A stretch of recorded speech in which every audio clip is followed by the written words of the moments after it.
Hello and welcome back. This is video number 6 and we're going to dive into the Facebook pixel and talk about the different variables and settings, which according to Facebook is also known as standard events. Basically all that means is that you're going to have a different code or different keyword for different scenarios. So we're taking a look right now at a standard Facebook pixel. Now I've blurred out or put X's in the area of my Facebook pixel ID. So you know that this is going to be your Facebook pixel ID. Now, if you go to facebook.com and you look for their standard events, you're going to see a list of different event codes. So you can see add to cart. This can track anytime somebody adds an item to the cart. So if you're selling maybe physical items or e-commerce or even digital items and they add it to the cart, you want to use the standard event code here. And what that means is you are going to take this code and put it in your pixel code, and then you're going to put that code on that page. You have another one called add payment info. This tracks when the payment information is added in the checkout flow. So you're going to add that to that specific page.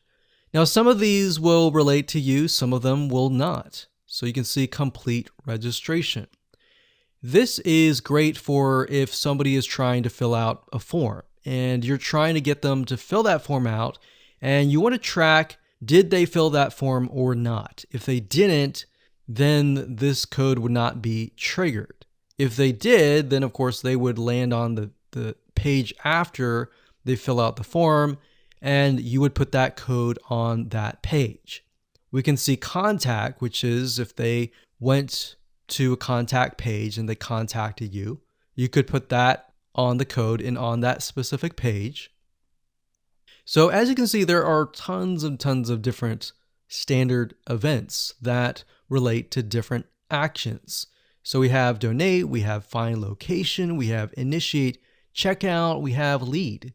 Lead is whenever somebody signs up on your email list. Or they could be a form submission. They could sign up for a trial. They could land on a specific page where you would deem them to be a lead. And you would use that code right here. And then we have purchase. They also have a code for that and a value. So if you're using USD in the United States of America, and you would put the number here. So if it was $47, you would put 47.00 USD. If you were not using USD and you were using your own country's money symbol here, it could be Canadian, it could be AUS for Australia, you could put that here. And then we have schedule, we have search, we have start trial, we have submit application, we have subscribe, we have view content. So view content could simply mean they're viewing a special piece of content. So it could be something like the blog post, right? So we could send them to the blog post. You would make sure that the pixel code has this specific code in it. So why don't we go back to the pixel code and let me show you what you need to do. So let's say, for example, view content. So you're going to highlight this, click copy, and then you're going to go back to the pixel code here. And the only item that you want to change is this item here. So where it says FBQ, parentheses, track, comma, page view, we're going to remove that and then we're going to put that here. So in this case, it's view content and page view is going to be removed. So what we're going to do now is we're going to take this code and put it on the special piece of content page where we want to track it. Now, if it's a lead, we simply remove this and type lead. Now, when you run your Facebook ad campaign, what's going to happen is in the campaign, you'll see these keywords. So you can also put your own keyword as well. And it's going to tell you the keywords, how many people visited it, and all that. And you yourself will know, okay, so this many people out of 100 people came, 10 people, 10% became a lead. So you'll see leads 10.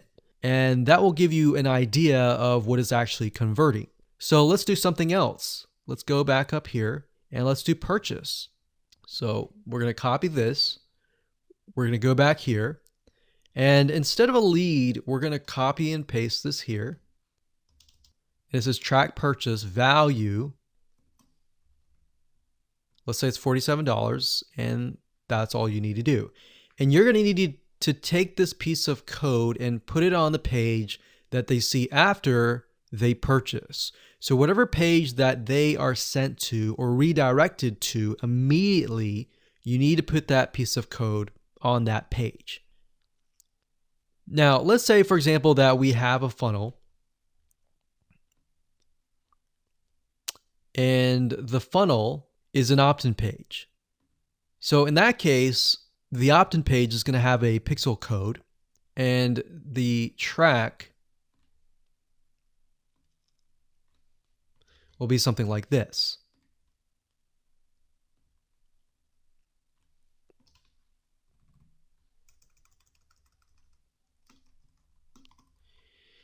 So the opt-in page could be a page view or view content, and then the next page after that, if they subscribe, could be a lead.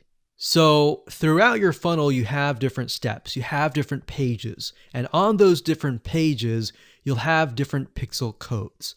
Now, while that might seem a little bit complex right now, it really isn't. It's a matter of just changing the keyword and putting the code on the right page. And then, of course, using the Facebook Pixel Helper Google Chrome extension to go back to the page, make sure that pixel is on the page, and it'll tell you if the pixel is on the page and specifically what it is. So if it's a lead, it'll show a lead. If it's a purchase, it'll show a purchase. And it really is quite easy once you get the hang of it. So with that said, let's move on to the next video.